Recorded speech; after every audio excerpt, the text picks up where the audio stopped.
Mes chers compatriotes de la France d'outre-mer, je suis particulièrement heureux de revenir sur cette terre de Guadeloupe que je connais bien. Je lui suis reconnaissant pour son accueil si chaleureux. Et je voudrais vous dire combien pour Carla comme pour moi, c'est un bonheur que d'être parmi vous pendant ces quelques jours dans ces Antilles françaises. Mais avant toute chose, permettez-moi d'évoquer de quelques mots le drame qui vient d'endeuiller la France. J'ai appris hier, dans l'avion qui m'emmenait de Fort-de-France à Pointe-à-Pitre, l'assassinat particulièrement odieux de 2 de nos compatriotes au Niger. C'est la nation tout entière qui s'associe à la douleur des familles et des proches des victimes. C'est la nation tout entière qui condamne un acte barbare perpétré par des barbares, un acte d'une lâcheté inouïe. Ce crime odieux ne fait que renforcer la détermination de la France à lutter sans relâche contre le terrorisme et contre les terroristes. Les démocraties ne peuvent pas accepter cela. Les démocraties, c'est leur honneur et c'est leur noblesse, doivent lutter pied à pied contre ces barbares venus d'un autre âge qui veulent terroriser le monde entier. Nous n'accepterons jamais le diktat des terroristes et du terrorisme. Je veux également dire aux Guadeloupéens qui sont venus aujourd'hui si nombreux, et je vous en suis particulièrement reconnaissant, ma solidarité avec les familles des 5 victimes des inondations qui ont frappé votre île cette semaine. Je veux leur exprimer à ces familles ma profonde sympathie en ce moment si douloureux. La dernière fois que je suis venu m'exprimer devant vous, c'était durant les États généraux de l'outre-mer, alors que nous étions en train de trouver les moyens de sortir ensemble, vous ne l'avez pas oublié, d'une situation de blocage qui paralysait votre territoire. Je sais que vous avez été profondément meurtris par ces événements. La Guadeloupe, pendant ces semaines de tourmente, a eu peur. Peur de voir son destin basculer dans une direction que les Guadeloupéens ne souhaitaient pas. La Guadeloupe est un territoire de tumulte. La Guadeloupe est un territoire de fierté. La Guadeloupe est un territoire de combat. Mais c'est également un territoire où l'écrasante majorité de ceux qui y vivent est profondément respectueux des institutions, attaché à son lien fort avec la République et désireux de vivre en paix, comme partout ailleurs en France. Pendant toute cette période troublée, j'ai reçu un abondant courrier de Guadeloupe. J'étais très attentif au message que vous m'avez adressé.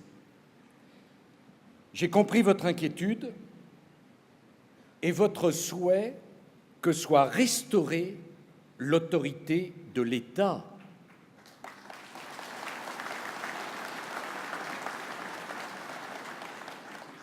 J'ai entendu votre demande d'un État qui vous protège, qui vous accompagne dans le développement de votre territoire.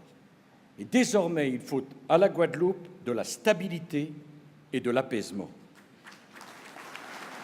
Votre économie, déjà fragile, a subi les effets de la crise internationale et la crise sociale de 2009 a heurté de plein fouet votre territoire, démultipliant les effets négatifs de la crise. La société guadeloupéenne cherche à reconstruire ses repères, à retrouver le chemin de la confiance, du progrès, de la réconciliation.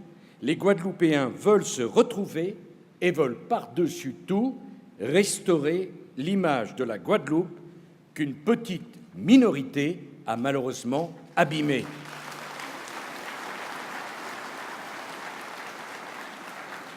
L'État mettra la même force à trouver avec vous ce chemin qu'il en met à lutter contre ceux qui souhaitent déstabiliser ce territoire, contester la légitimité de ces institutions démocratiques. Et nous n'accepterons pas qu'une minorité veuille forcer le peuple à choisir un destin qu'il ne veut pas.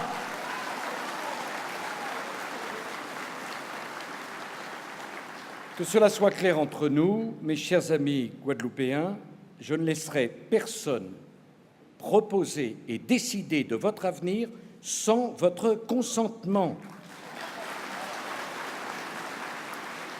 Et je n'ai qu'une seule certitude, mais je la martellerai, la Guadeloupe, c'est la France. Les Guadeloupéens sont français. Et ici, c'est le territoire de la République française. Je veux d'ailleurs rendre hommage à vos élus, toutes tendances politiques confondues. Mesdames et messieurs, je suis président de la République. Mais quand il y a eu la crise et la paralysie, j'ai été heureux de pouvoir travailler avec les élus de toutes les sensibilités qui ont eu le courage de dire non à la violence, de dire non au pouvoir dans la rue et de défendre les institutions de la République. C'était leur rôle et c'était leur devoir. Et c'est d'ailleurs, pour qu'il n'y ait pas d'ambiguïté, que j'ai souhaité venir ici présenter mes vœux à l'ensemble des Français d'outre-mer. Mes chers amis, l'année 2010 n'a pas été facile, mais elle a été particulièrement dense pour nos outre-mer, au pluriel. Accompagnement de la Martinique, de la Guyane et de Mayotte dans la modernisation de leurs institutions. Engagement de la réforme électorale en Polynésie. Tenue d'un comité des signataires de l'accord de Nouméa, qualifié par tous les observateurs d'historique. Renégociation des accords de Matignon à La Réunion pour favoriser le développement des grands projets d'infrastructure. Mise en œuvre des décisions arrêtées dans le cadre du premier Conseil interministériel de l'outre-mer de l'histoire. Sortie des derniers textes d'application de la loi pour le développement économique des outre-mer et tant d'autres réformes que je ne veux pas toutes énumérer, comme le lancement de la télévision numérique terrestre sur l'ensemble de l'outre-mer. Peu à peu, le visage de nos territoires est en train de changer. Marie-Luce Pinchard, ministre chargée de l'Outre-mer, y a beaucoup contribué, et nous sortons progressivement d'une relation avec Paris, je vais vous parler franchement, qui était trop souvent fondée à la fois sur une certaine forme de paternalisme et en même temps sur un sentiment de culpabilité issu d'une histoire de part et d'autre mal assumée. On avait les inconvénients des deux côtés, le paternalisme et la méfiance, la culpabilité. J'ai confiance en la France d'outre-mer. Je connais les ressources de nos territoires, les grandes capacités des ultramarins. C'est pourquoi j'ai souhaité accompagner les outre-mer dans la compétition mondiale. Et je voudrais que ce message soit compris. Vous ne devez pas vous isoler du monde. Proposez aux Outre-mer d'être isolés du monde. Mais tôt ou tard, ce monde finira par vous rattraper en vous permettant de valoriser vos atouts, de mettre en avant vos forces, d'utiliser vos talents. Nous vous inscrivons dans le monde d'aujourd'hui. C'est la meilleure façon de vous protéger. Je veux contester cette vieille idée qui vous a fait tant de mal d'un État qui pourrait ériger une cloison infranchissable entre les territoires français d'outre-mer et le reste du monde. Cette cloison est une chimère, au même titre qu'était une chimère la ligne Maginot entre l'Allemagne et la France au moment de la Seconde Guerre mondiale. C'est une chimère, c'est un mensonge, c'est une stratégie qui ne peut aboutir qu'à l'échec. Et c'est une idée dangereuse, mes chers compatriotes, parce que cette idée d'une cloison prétendument infranchissable entre vous et le monde, elle vise à maintenir nos territoires dans un lien de dépendance à la métropole, d'assistance à chacun. Et au bout du compte, cela ne rend service à personne. À force de trop vouloir vous préserver, de trop vous isoler, on a fini par vous étouffer. J'ai souhaité rompre avec ceci, même si la facilité aurait consisté à tenir le discours habituel. On aime l'outre-mer et on survole les problèmes. Si on a confiance en l'outre-mer, on a confiance dans ses talents, en l'avenir de votre jeunesse. Cet avenir ne peut pas tenir simplement dans les mots RMI hier et RSA aujourd'hui. Cet avenir ne peut pas être résumé dans l'assistance, ici comme en métropole. Vous voulez de bonnes études pour vos enfants. Vous voulez des emplois qualifiés pour vos enfants. Vous voulez que vos enfants s'inscrivent dans le monde d'aujourd'hui tel qu'il est. Non pas qu'on vous mette sous cloche en vous demandant de dire merci à celui qui vous met sous cloche. Et puis le jour où il n'y a plus les moyens d'entretenir la cloche, on vous laisse fracasser par le monde qui a continué à avancer. Voilà la réalité avec laquelle j'ai voulu clairement rompre. Il me semble qu'il y a un lien nouveau entre la métropole et ses outre-mer, plus fort qu'auparavant, parce que fondé sur la confiance réciproque, les responsabilités partagées. Alors, évidemment, ce partenariat rend nos relations plus exigeantes, c'est sûr. C'est plus difficile. C'est plus difficile du côté de l'État, parce que vous ne voulez plus simplement des discours, vous voulez des faits. Vous ne voulez pas des promesses, vous voulez des réalisations. Et si je suis venu et reviens si souvent en Outre-mer, c'est justement pour créer ce lien de confiance. Et du même côté, c'est plus exigeant du côté de vos territoires, parce que naturellement, si on vous donne des responsabilités, il convient que vous les assumiez.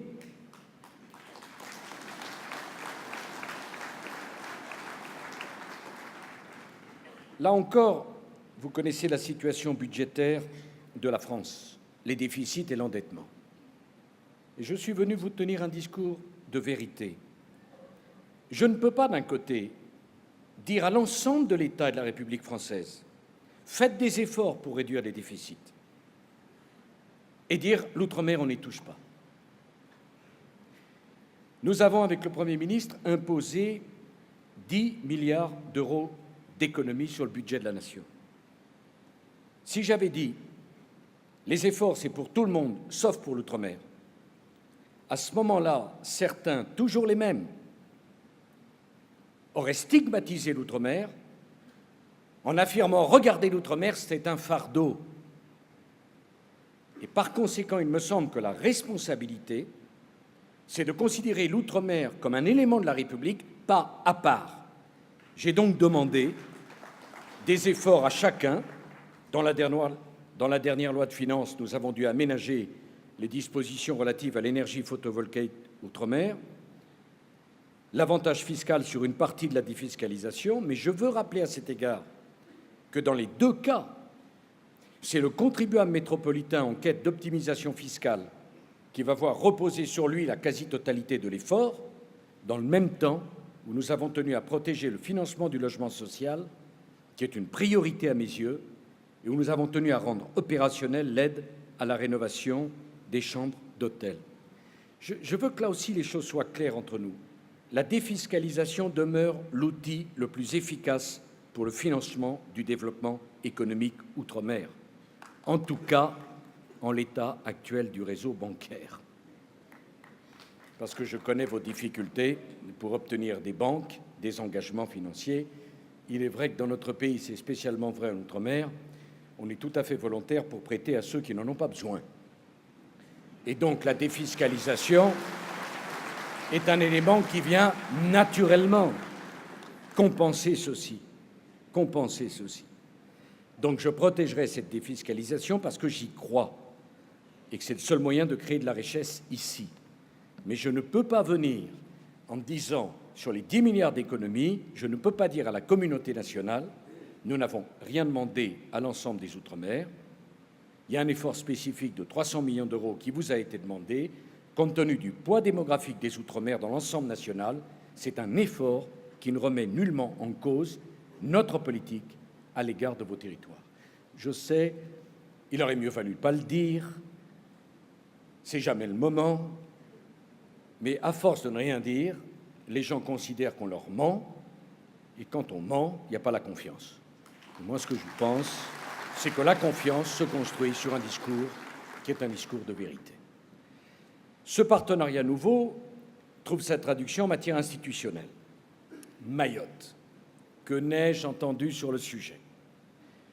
Je crois que depuis le début de ma carrière politique, il y a quelques années quand même, j'ai entendu tous les gouvernements, de gauche comme de droite, promettre à Mayotte le statut de départementalisation.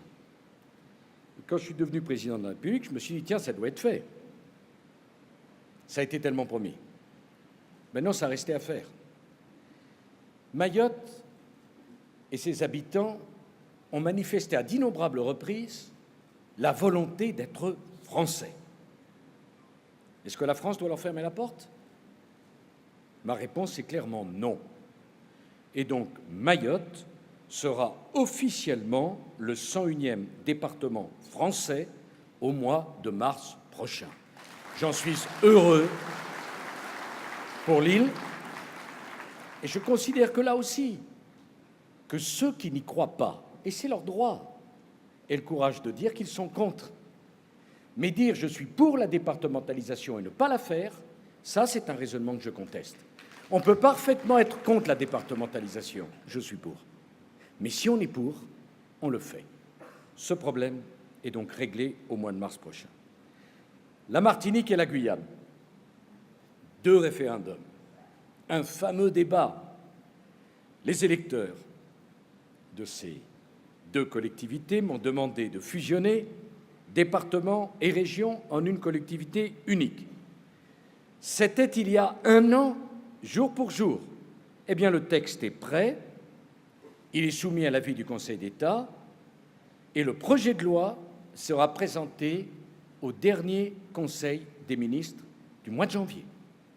Le choix est fait, les électeurs se sont prononcés, la décision est prise, la Martinique et la Guyane auront donc une collectivité unique. La Guadeloupe. La Guadeloupe.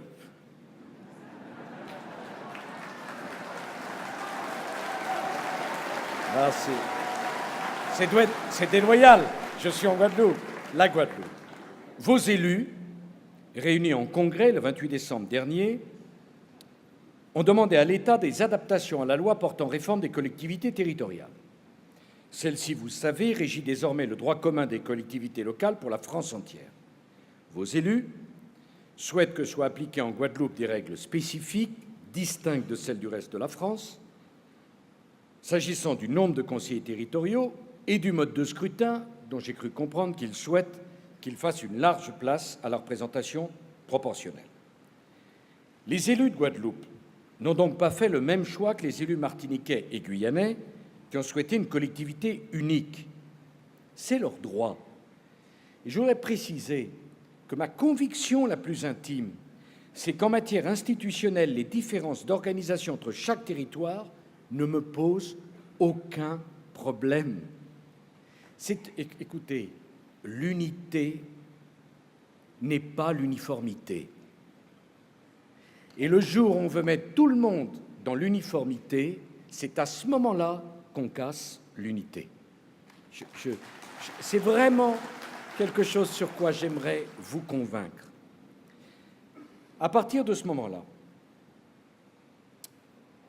je reconnais ces différences d'organisation, mais je note toutefois que c'est bien le passage à la collectivité unique en Martinique et en Guyane qui a permis l'adoption de règles particulières.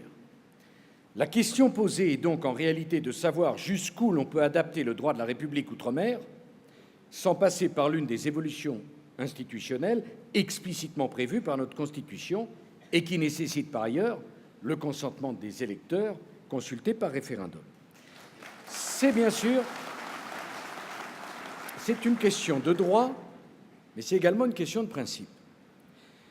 C'est pourquoi j'ai voulu prendre du temps pour analyser toutes les conséquences de la proposition que nous ont présentée vos élus et ne pas répondre à chaud. Je vois bien que tout le monde me poussait de répondre à chaud. Voilà, j'ai reçu le texte le 28 décembre, on est début janvier, donner une réponse tout de suite. Je veux y réfléchir, je veux en parler avec vos élus, et je leur ai proposé que nous nous retrouvions à l'Élysée pour évoquer cette question le 14 février prochain. Donc, ce n'est pas un problème de principe pour moi, mais je veux vraiment comprendre ce que vous avez voulu me dire. Je veux voir dans quelles conditions il faut ou non associer l'ensemble de la population à ce choix, parce que ce que nous avons fait en Guyane et en Martinique, je veux que les Guadeloupéens ne se sentent pas exclus de ce débat, et ça progresse. Et donc je remercie chacun d'avoir fait ce travail, et surtout d'avoir compris que je ne voulais pas y répondre tout de suite. Je veux y réfléchir. Ce sont des affaires sérieuses qui vont bien au-delà de la gauche et de la droite, et pardon de le dire, qui vont bien au-delà de mon propre mandat. Et nos successeurs, aux uns comme aux autres, auront à vivre avec ces institutions. Ce sont des sujets, je veux qu'on fasse à chaque fois du cousu humain. S'agissant de la Polynésie française, j'ai décidé d'engager une réforme électorale importante afin de permettre à ce territoire d'être correctement gouverné par ses responsables politiques.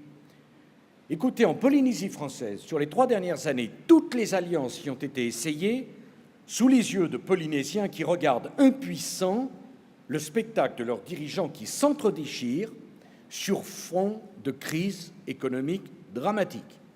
C'était le rôle de l'État que de mettre de l'ordre dans cette situation. Nous l'avons fait, et la Polynésie sera dotée d'un nouveau système électoral avant la fin de cette année. Comprenez-moi là aussi, je souhaite vous donner le maximum de responsabilités, vous accompagner le mieux possible. Mais lorsque dans un territoire, c'est la pagaille et c'est l'impuissance, alors l'État n'aura aucun complexe à reprendre les choses en main. C'est la contrepartie, ça ne peut pas être autrement. Vous le voyez, je ne crois pas en la vision d'un outre-mer figé, uniforme. Je crois à la souplesse, à l'adaptation des politiques locales aux réalités locales. L'unité de la République, ce n'est pas l'uniformité. On peut être égaux sans être semblables. Je crois en la maturité des citoyens d'outre-mer et je souhaite que chaque collectivité d'outre-mer, chaque territoire, trouve sa juste place au sein de notre République. Alors l'État gardera toujours son rôle de contrôle, d'arbitre et de garant de l'unité de notre nation. Certains voudraient faire croire que j'organise, je reprends l'expression, même si elle est un peu triviale, que j'organise le largage de l'outre-mer. Je veux répondre clairement que tant que je serai président de la République, c'est un engagement fondamental et personnel que je prends devant vous, il n'y aura aucune séparation entre la métropole et l'outre-mer. Je n'ai pas été élu pour cela. Et si la France est un pays à nul autre pareil, c'est parce qu'il y a 7 outre-mer, notamment. Mais je connais votre crainte historique de voir la métropole s'éloigner de vous. Je veux donc être clair sur ce sujet. Pour ceux qui s'inquiètent de la fusion entre départements et régions, ainsi que de la modernisation du système des habilitations législatives, qui permettra à vos collectivités d'intervenir dans le domaine de la loi, face à la nouvelle collectivité unique, l'État doit adapter ses capacités d'intervention. C'est pourquoi j'ai tenu à ce que le pouvoir de substitution des préfets soit renforcé dans les collectivités qui pourront mettre en œuvre les habilitations législatives. Concrètement, cela signifie que les préfets, Monsieur le ministre de l'Intérieur, pourront agir à la place des collectivités locales si celles-ci sont défaillantes dans un certain nombre de domaines absolument fondamentaux. Là encore, les choses sont claires. Si les collectivités territoriales font leur travail, il n'y a aucun problème. Mais la question de la gestion des déchets, de la mise en place des transports collectifs, je ne pourrais pas accepter que des rivalités politiques paralysent l'action publique dans certains territoires. Donc, là encore,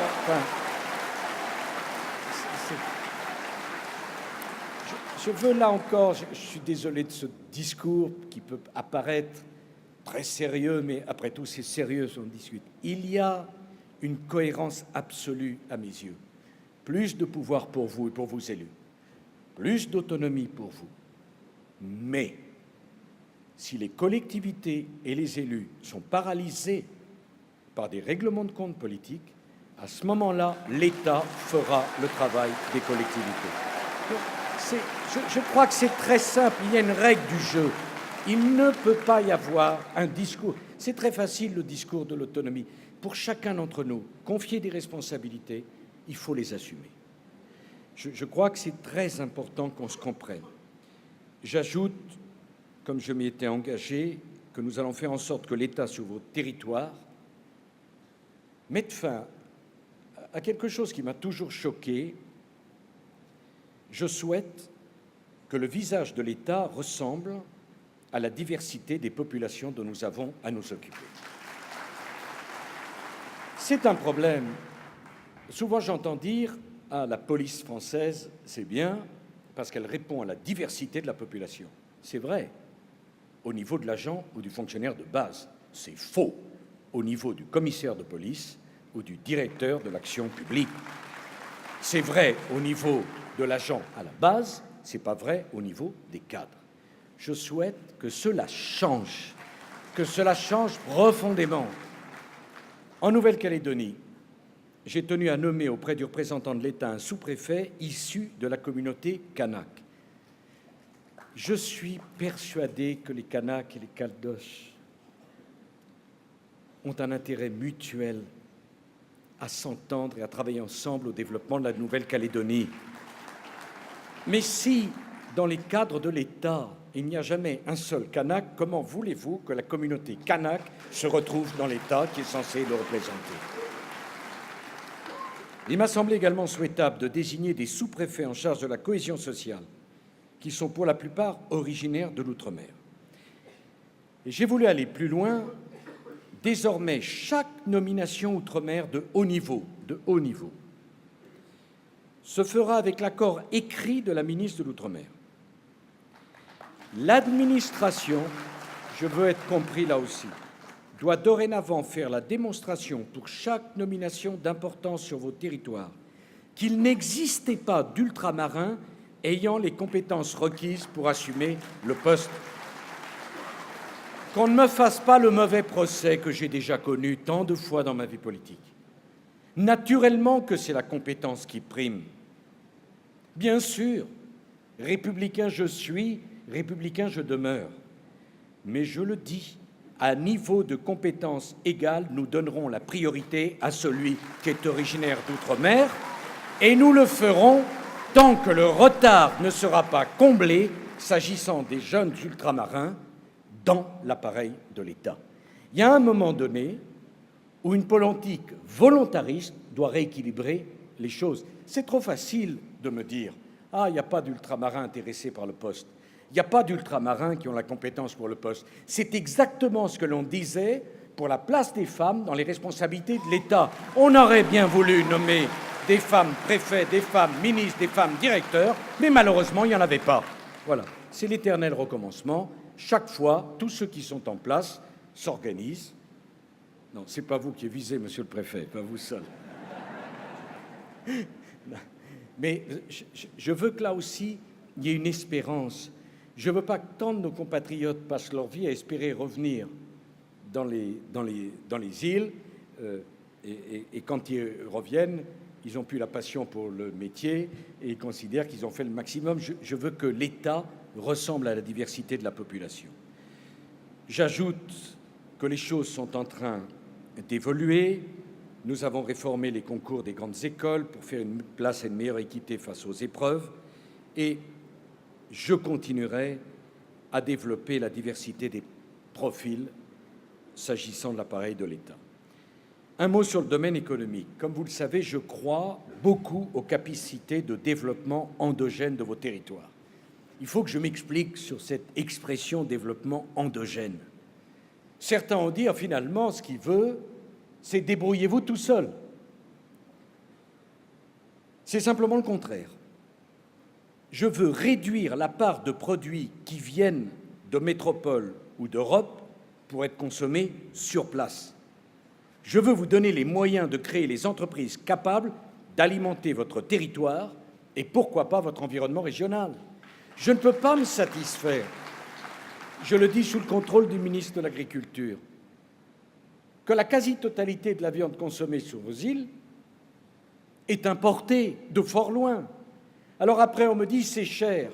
Est-ce que ça ne serait pas moins cher de développer la filière de l'élevage sur vos îles alors qu'il y a de l'espace, qu'il y a de l'eau et qu'il y a des pâturages, plutôt que d'organiser par la distribution un système qui ne fait que renchérir les prix?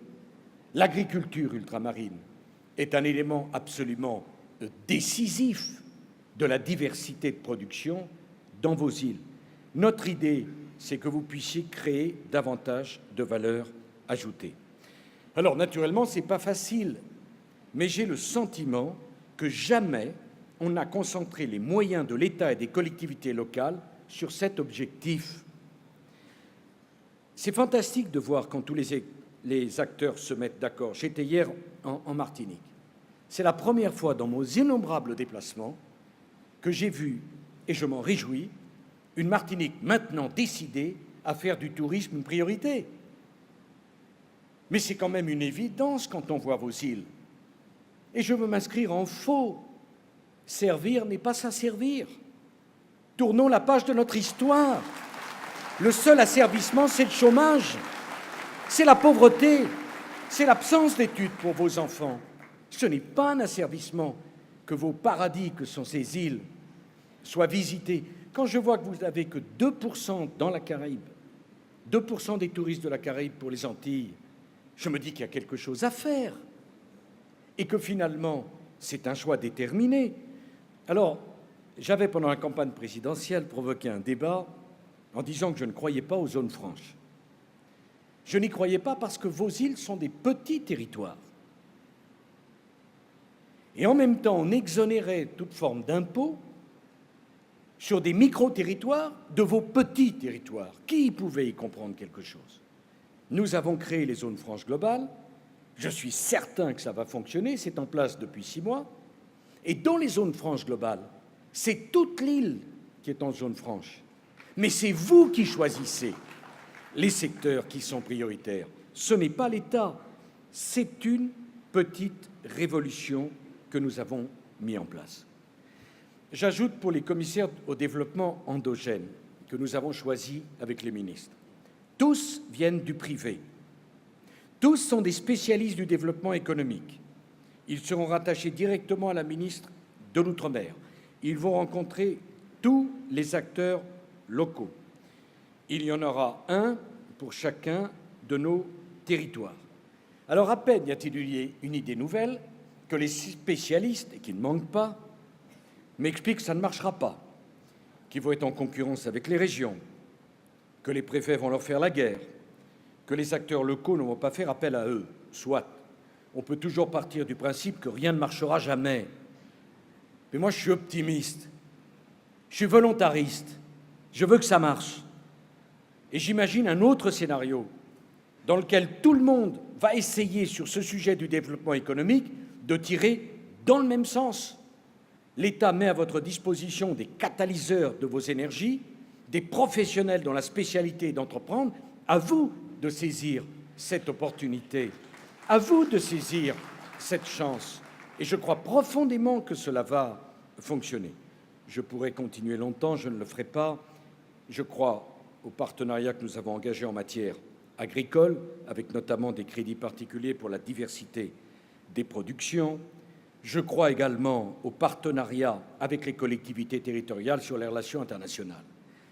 Là encore, mes chers compatriotes d'outre-mer, cessons d'être à ce point dans une situation idéologique que nous ne saisissons pas toutes nos chances. les uns et les autres, vous êtes dans des univers régionaux. Je ne vois que des avantages à ce que les dirigeants de vos collectivités, vos élus, représentent la France dans son ensemble, dans les contacts que vous pouvez avoir avec les pays étrangers de vos univers régionaux. Le président de la collectivité unique future de Guyane est très à l'aise pour discuter avec les Brésiliens alors qu'ils ont 700 kilomètres de frontières communes. Ça ne remet pas en cause le pouvoir du président de la République française. Et vous, dans cet arc des Caraïbes, vous avez vos élus qui peuvent parfaitement porter le message de la France lors d'un certain nombre de sommets de la Caraïbe. Ça n'a aucun sens que de ne pas profiter de cette richesse et d'avoir un comportement qui conduit, pour demander un visa, de devoir faire 8000 km vers la métropole pour être sûr que la décision revient avec 2 mois de retard, trop tard quand les vacances sont passées et quand la personne ne veut plus venir chez vous parce qu'on n'a pas été assez courageux pour donner aux administrations locales et aux élus du territoire le pouvoir d'accorder des visas. Là encore, cette République que j'appelle de mes vœux, c'est une République de la confiance et non pas de la méfiance. Voilà, mesdames et messieurs, quand on regarde nos territoires, faut-il être incompétent pour se poser la question à quoi sert l'outre-mer français? La Guyane, 700 km de frontière, je le disais, avec le géant brésilien.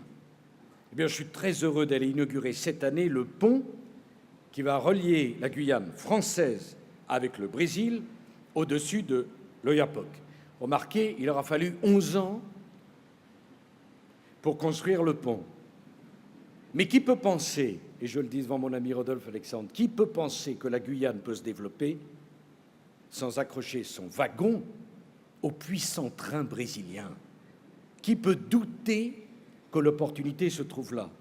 La Réunion, si dynamique, qui est notre porte d'entrée sur l'océan Indien et qui rayonne dans un bassin francophone de 50 millions de personnes parlant français.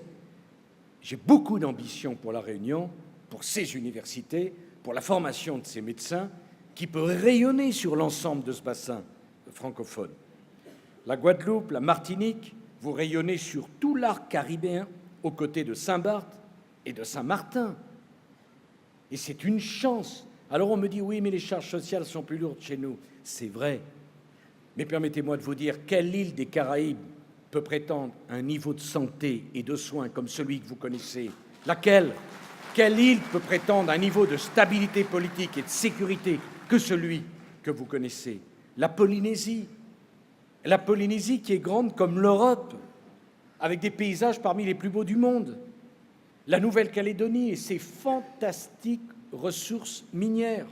Mayotte, au cœur d'une zone stratégique, le canal de Mozambique. Saint-Pierre-et-Miquelon, qui assure une présence française bien utile à quelques kilomètres du Canada. Wallis et Futuna, qui étend notre influence dans tout le Pacifique, et même nos terres australes et antarctiques, avec leur biodiversité unique au monde. Je considère que poser la question « à quoi sert l'outre-mer ?» c'est se montrer d'une incompétence rare. Et je connais nombre de pays qui aimeraient pouvoir s'appuyer sur un outre-mer aussi divers que celui que nous connaissons, sans parler de la jeunesse et de la vigueur de vos populations.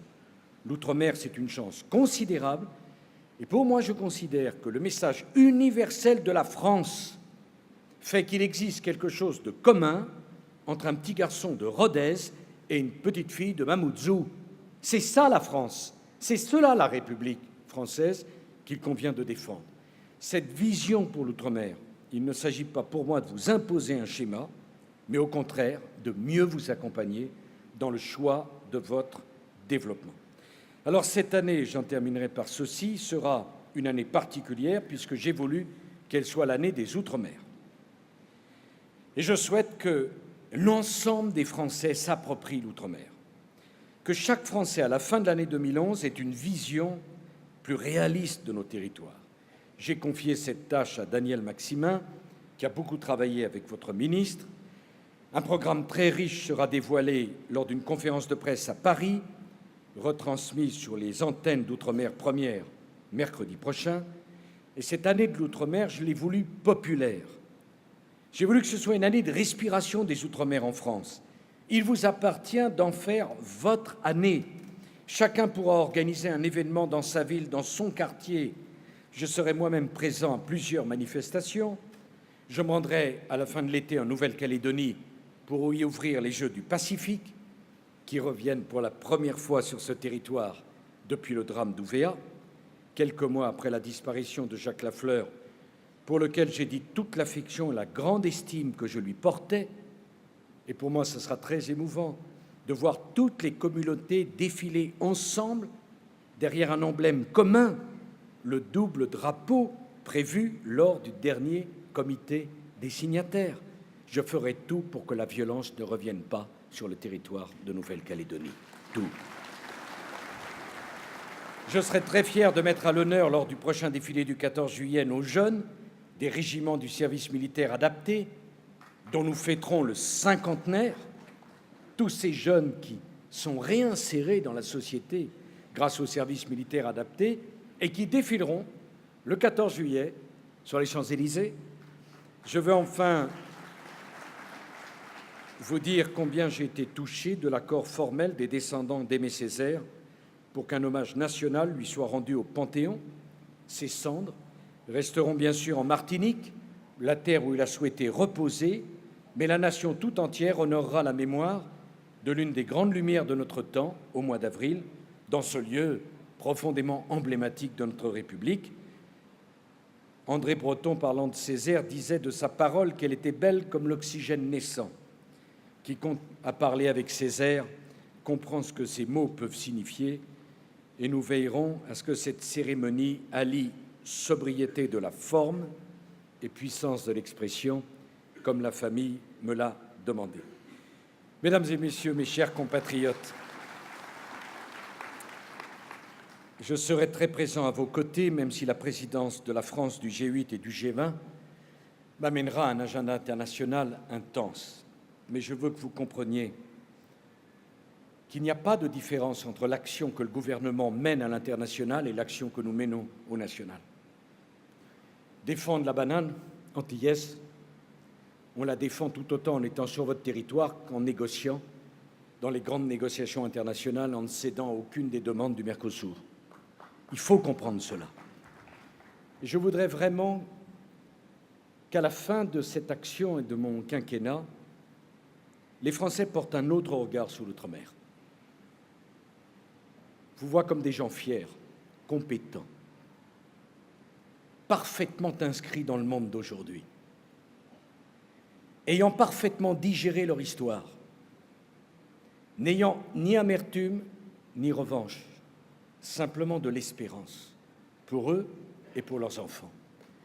J'aimerais qu'on comprenne que votre souci de défendre votre identité n'est en rien une défiance à l'endroit de la République française, mais au contraire, une volonté de s'ancrer profondément dans la République française. Quand on parle le créole, quand on croit dans sa culture, quand on honore la mémoire de ses ancêtres, on témoigne de la richesse de son patrimoine que l'on apporte à la République française. Nier cette réalité, c'est ne pas comprendre la diversité de la France. Et j'aimerais que vous compreniez que ma façon de vous aimer, c'est de vous respecter. Et ma façon de vous respecter, c'est de vous dire ma part de vérité. Qui que vous soyez, quels que soient vos sentiments politiques, quelles que soient vos origines, quelles que soient vos espérances, quels que furent vos combats dans le passé, cet outre-mer mérite qu'on lui donne ses chances. Et croyez bien que ça sera une des grandes ambitions de cette année 2011 pour moi. Vive la République, vive la France, vive les Outre-mer français.